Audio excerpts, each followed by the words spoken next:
Jackson has been president of the Georgia Municipal Association for the past few years, that we have enjoyed new working relationships that have enabled us to accomplish things that otherwise might have been impossible.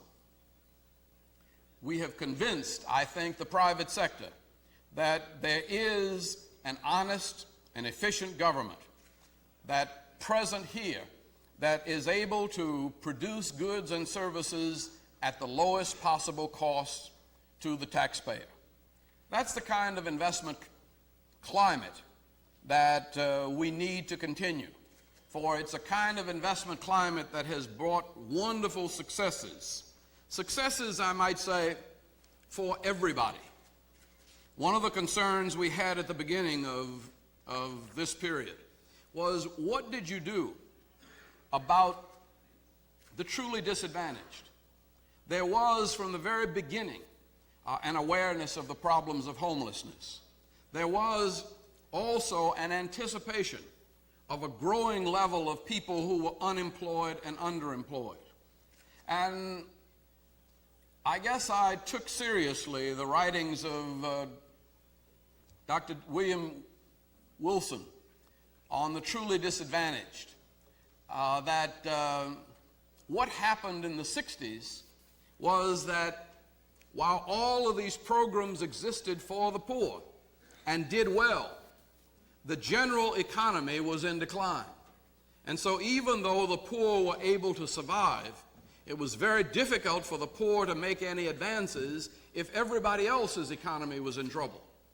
And that the first thing toward dealing with the problems of the poor was to establish a climate of overall growth and economic development where there was at least some money coming into the city that could be divided up or that we could share in.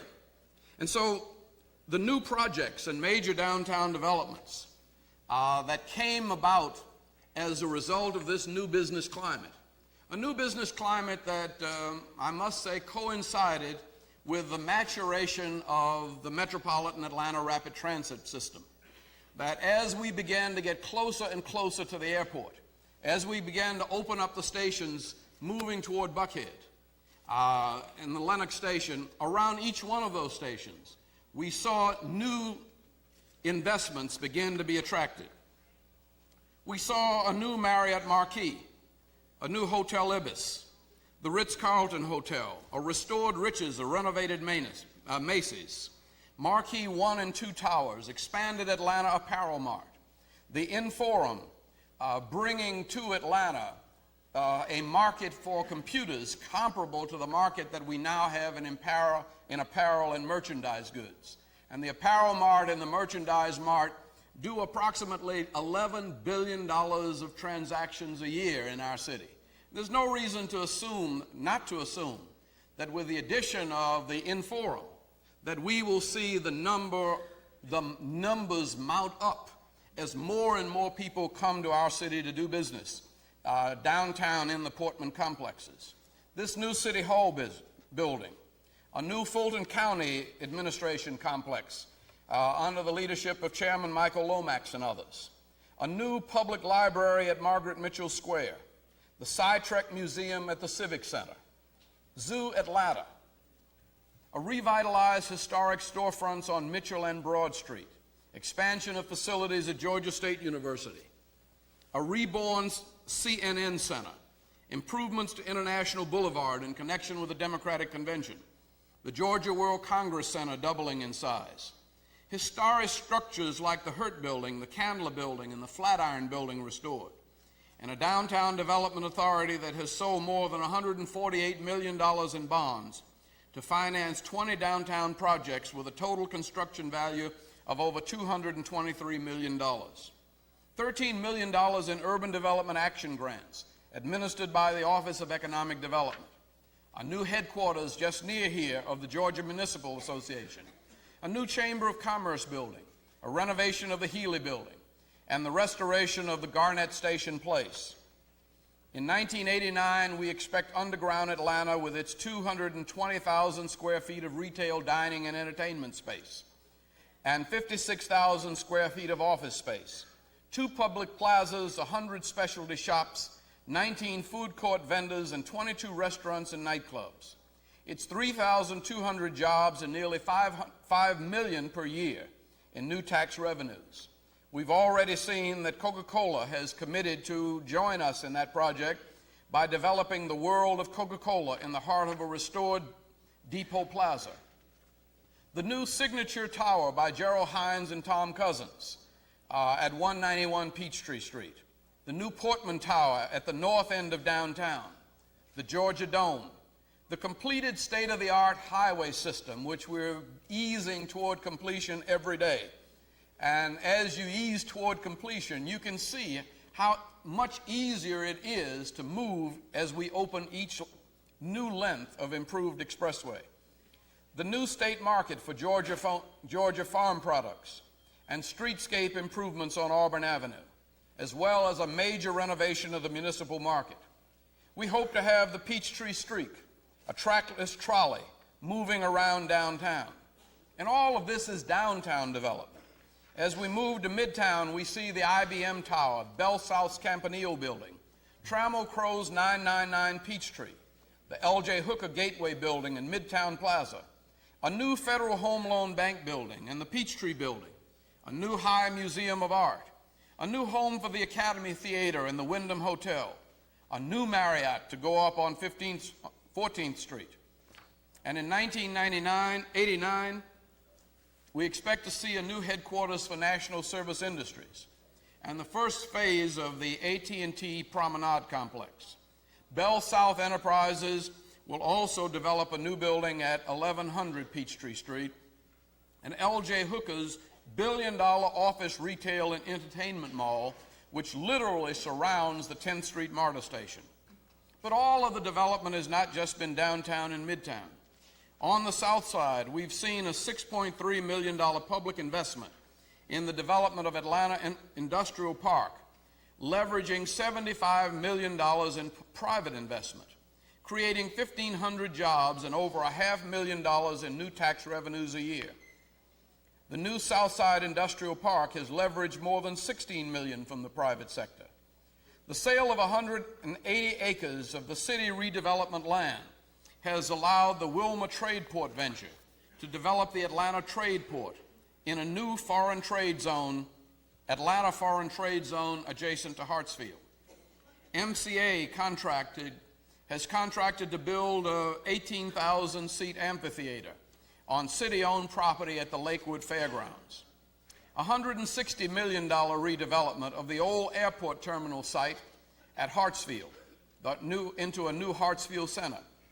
And Landorf Corporation has completed a major renovation at Greenbrier Mall, thanks in large measure to the continued work and harassment of Councilman Jim Maddox. Webb Atlanta and the Southeast Financial Corporation are planning a $500 million office, hotel, and commercial project on 400 acres along Camp Creek Parkway. Habersham Investment and Development Corporation is seeking approval for an 870-acre complex, which will include a hotel and conference center and a country club and an upscale single-family residential area. Lang Properties is developing its $100 million Camp Creek Business Center, 1.3 million square feet of office and warehouse distribution space, housed in 22 new buildings. Taylor Mathis constructing both South Meadow, a $200 million bulk distribution center on Camp Creek near Welcome All Road, and Westlake, a $200 million industrial park at Camp Creek and Fulton Industrial Boulevard. Lenox Square development. Lenox Square itself has witnessed 2 major expansions in the last 7 years. Phipps Plaza has undergone an extensive renovation. The new Atlanta Plaza, Resurgence Plaza, the Ritz-Carlton Buckhead, Lang Properties Lenox Towers, Equitable Properties Monarch Plaza, the Atlanta Financial Center of Robinson Humphrey, the Embassy Suites Hotel, the Westin Lenox and Lenox Building, the Capital City Plaza, a new Days Inn, and a new Nico Hotel is under construction in the first phase of Prudential's billion-dollar office, hotel, and residential complex at the corners of Piedmont and Peachtree Roads. In the heart of Buckhead, Metropolitan Life and Taylor Mathis have completed the first of 4 buildings in their new Buckhead Plaza development. Internationally, much of our success has related to the extensive efforts of our business and government partnership and our ability to attract private money into these developments. The truth of it is, we really don't know where all this money comes from, nor does it seem very relevant. We know, because they are here with us for a long time and have been very good corporate citizens, that the new 191 Peachtree building is largely financed by the Dutch Institutional Holding Company. We know that Lang Properties and all their investments represent an infusion of British capital. We know that L.J. Hooker represents money that comes to us from Australia. But as long as it's serving the purposes of Atlanta citizens, as long as it's being invested in the growth and development of this city, as long as all of our citizens are able to share in the jobs that are produced and the benefits that accrue from this kind of abundant investment, I say God bless it and thanks for it. I really think this is a return on our investment. But none of these people had very much money at the end of the Second World War. And it was the American taxpayers that invested in their redevelopment.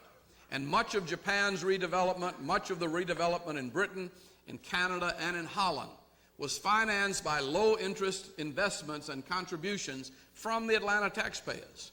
And so as these countries and as businesses in those countries get on their feet and began to look for safe havens for their newly earned dollars, and as they look for a place to park their money for long-term security and stability and profit, I think we should be proud that they have chosen Atlanta.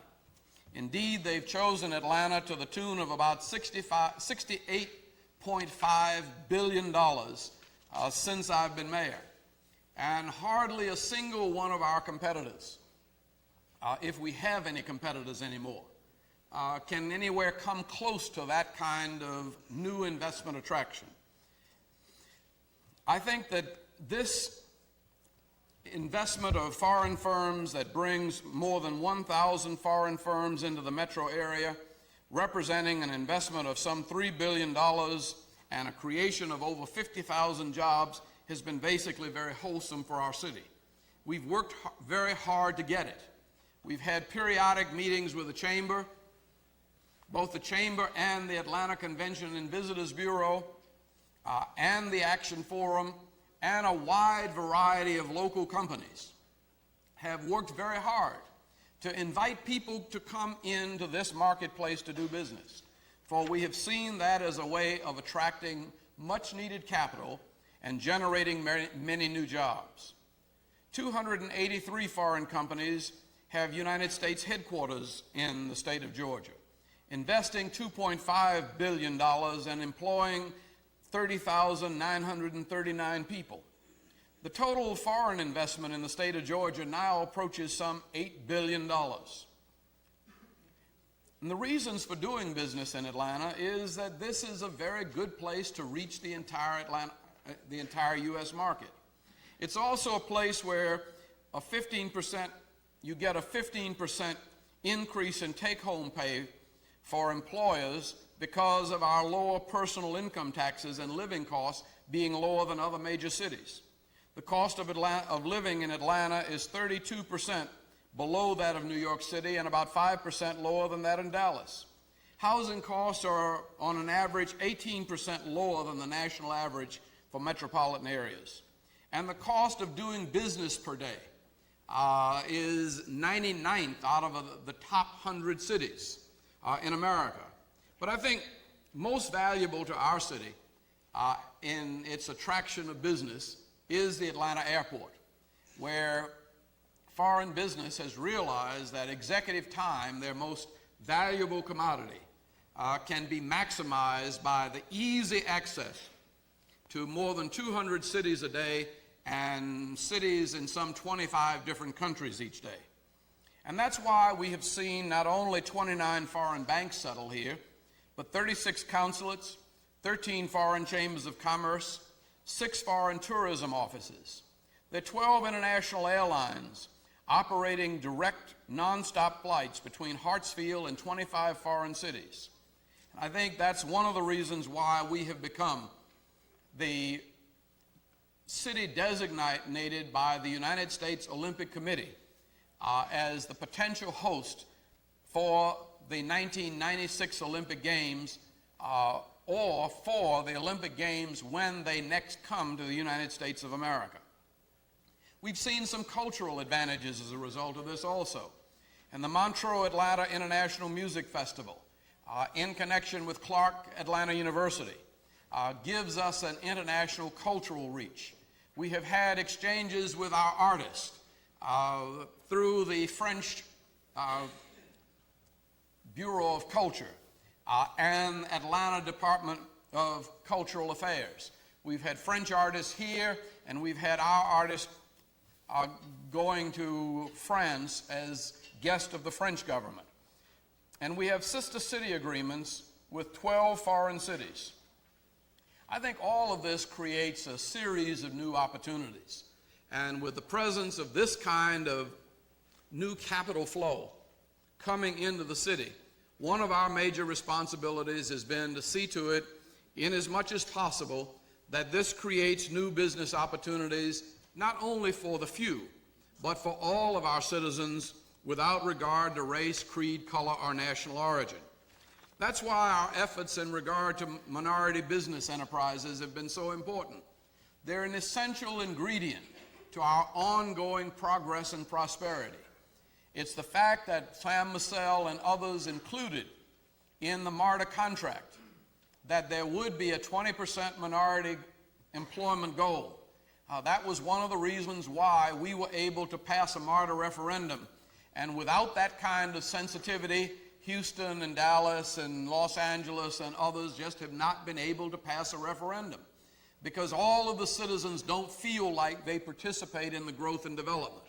When we included a formula to help all of our citizens participate, then we have found that we have all grown together, and that instead of taking something away from the majority group, the pie has been expanded so much larger that we find that everybody has more and more to share as a result of the inclusion of minority participation in all of the business growth and development of this city.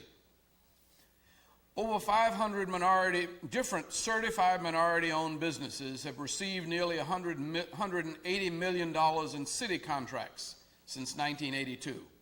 We maintain a register of over 1,200 minority and female-owned businesses certified by our city.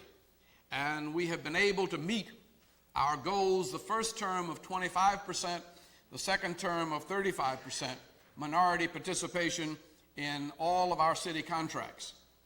We've also negotiated significant minority participation in these quasi-public and private developments, such as Underground, the Hartsfield Center, Rio, Renaissance Center, the Healy Building, the renovation of the Seaboard Systems Piggyback Facility, and the Lakewood Amphitheater. Even though there have been legal challenges to minority business enterprise, we have found that our minority business laws have been upheld by the Supreme Court of the state of Georgia, and we have entered as a friend of the court in behalf of the National Association of Minority Business Enterprises and raised some $56,000 from private contributors to help the Minority Business Enterprise Legal Defense and Education Fund to fight a Supreme Court challenge to MBE programs. We've also provided some $61 million to 215 small business entrepreneurs through the Atlanta Economic Development Corporation's Business Improvement Loan Fund.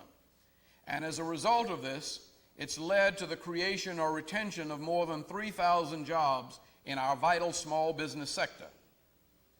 Over the past years, we have seen our city voted 3 years in a row as the best city in which to locate a business. We have also seen that a stable city of Atlanta has helped to bring growth and development to the entire metropolitan Atlanta area. Indeed, We have been the engine of growth and development for all of Georgia. And the $68.5 billion worth of new investment in job creation and the creation of nearly 500,000 new jobs in the metropolitan area since 1983 is just unmatched by any area, almost anywhere in the world, no matter what size they are. I think we've been able to do this, not just because we were the right place at the right time and had the right climate. I think we also had the right team putting the job together. We had a team which was reflective and open to all of the citizens of our city. Quite often we get accused of being a black administration. And yet, if you look at the top officials of this city, 40% of the city's top 50 administrators are white, while 60% are black. Better than 30% of our top administrators are women.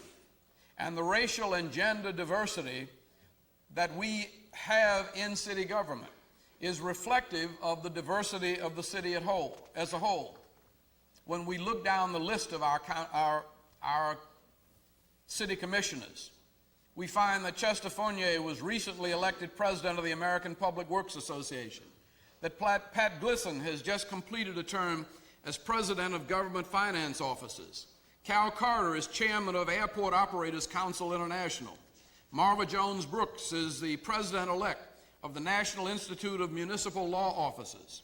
George Napa is past president of the National Organization of Black Law Enforcement Executives. Tom Wyatt won awards from the prestigious International Downtown Association in '87 and '88 for meritorious public planning programs. Gary Holmes has successfully served as the city's point man for the redevelopment of Underground. Betsy Baker has led the way in forming new partnerships between the public and private sector to enhance the city's green space, open up new recreational opportunities, and expand our cultural awareness. Carolyn Olson has used her engineering expertise and managerial skills to make major improvements to our invaluable system of water resources. Aaron Turpo has us in this beautiful new City Hall building, ahead of schedule and within budget. Our 10 commissioners possess an average of more than 16.5 years of public sector experience and hold 5 master's degrees and 2 doctorates among them. That when you look at those who have gone from us, Ernest Bearfield left here as one of our deputy CAOs and went to run the city of Chicago for Mayor Harold Washington and is now in Philadelphia with Wilson Good. Richard Monte is the city manager. Henry Miller is in the Department of Urban Affairs for Governor Cuomo in the city of New York. These were not any better, some would say not as good as those who remained. And so I'm very grateful to the team of administrators that has made it possible for us to fulfill so many of the dreams that we have dared dream these last 7 years. And it would not have happened without a nice little lady whose stature is insignificant, but whose giant intellect and courage and sharp wit and bitter tongue have been able to keep all of this powerful force of some 8,000 employees very much on the target. And almost all I have to do is dream dreams. And we find that as we begin to kick these dreams around, they correspond with dreams and aspirations of many of the people who have labored in civil service and many of the people on our council and many people in our private sector. And gradually out of those dreams, we begin to build a consensus that makes things happen. And were it not for those kinds of dreams, and were it not for the kind of administration, we would not be able to have the kind of record that I point to today. When we look at our bureau directors, Norman Copeland has successfully implemented this one-stop shop process and has contributed significantly to more than $5 billion worth of construction permits issued in this city since 1982. And $1.5 billion of which were in the last 2 years. Morris Redding steered us through the Democratic National Convention and later through the Operation Rescue protests. with very appropriate and measured police responses under very, very difficult circumstances. Connie Curry has worked tirelessly with our churches in their efforts to house the homeless and feed the hungry. Harriet Sanford ensures that our economic progress is paralleled by the artistic and cultural advances which are the true mark of a civilized society. Colonel Joe Hall, who in little more than a year has made major improvements to the taxi industry, which is so vital to Atlanta's convention and tourism trade. But there are other city employees. It moves me to see Dr. Sherry Sanders at work, who worked with IBM to place writing to read laboratories in our city-sponsored daycare centers. And when you watch children coming from the poorer families of our city, marching into our daycare centers at 4 and 5 years old, sitting down at computers and writing stories and teaching themselves to read and write, you've got to give the credit not only to the IBM computers, which were donated to us, but to Dr. Sherry Sanders for helping to translate that into the lives of these young people. Valencia Crowder, a laborer in the Department of Parks Maintenance, who helped plant flowers all over downtown in the preparation for the Democratic National Convention. A maintenance mechanic in the Bureau of Pollution worked through to bring the RM after automatically comes with prosperity. And the constant battle, whether it be in Bankhead courts or downtown, is being waged by some 1,200 police officers, men and women alike, who are on duty around the clock, providing the level of safety and security that we now enjoy. And so, a lot that has gone on here is attributed to a lot of people. But let me just delineate accomplishments in some of these areas. One, in public safety. I think we've made major strides in protecting the life, liberty, and property of our citizens, largely through greater cooperation and operational changes and special anti-drug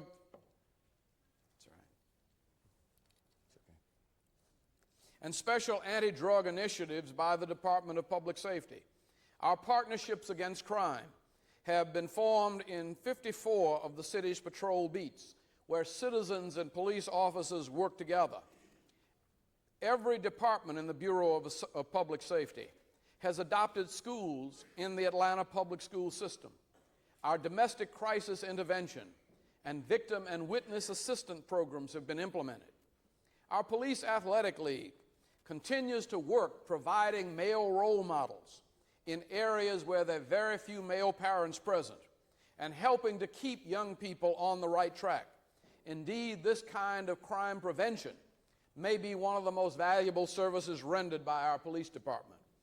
Our new downtown motor scooter patrol, which even though it took 6 years to get in place, is very much in place and does have the difference of impacting on the visibility and availability of police officers in direct proximity to people walking our streets. We have developed an emergency 911 system, and we've seen that police beats and zones have been totally redesigned. A new fire station master plan has been developed, and a flat fare zone with uniform radio and color schemes, and a driver courtesy training program, our Atlanta Ambassadors program, under the leadership of Councilwoman Barbara Asher, has made a profound impact on the style and life of our city.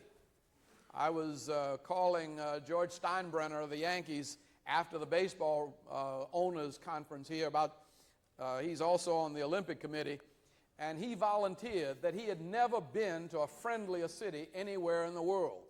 He said, I don't know what you all have done, he said, but the